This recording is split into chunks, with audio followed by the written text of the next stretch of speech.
Hello, my name's Sarah Fetterman. I'm living in Ballard in Seattle, and this is Vertebrae. I was always a really tactile kid. I was always, growing up in California, making snowmen out of mud, not snow. I was always building rafts. I always wanted to be outside, and just making with physical objects around me was really how I related to the world. My work is often pretty large scale, and it's usually hanging somewhere high above you.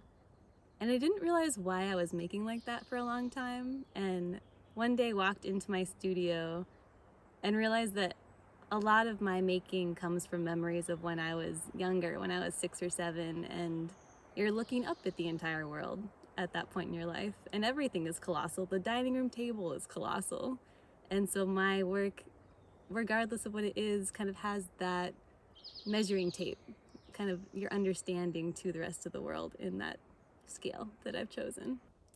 I was walking through the woods in Minnesota and I came upon a few bones that were laying out as if they had been part of an animal, but none of the rest still existed. And it was just this moment of dreaming kind of what was this and how big was this, and there's this little bit left that just hints at a whole that I'll never know.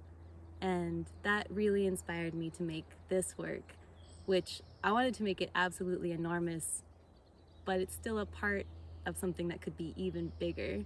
It's just this little hint at what could be living in this forest, or did live in this forest, maybe thousands of years ago.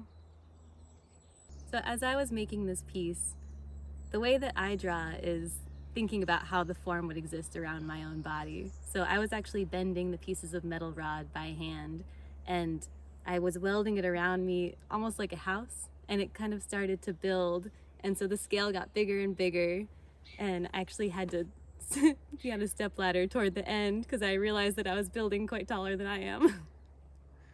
There's this magical moment when this piece lifted off the ground, and it was suddenly up in the trees and the sun was shining through, and it just looked like this drawing in space that when it's on the ground it doesn't have that same lightness, and it was just kind of this aha moment of, oh, this is where it's supposed to be.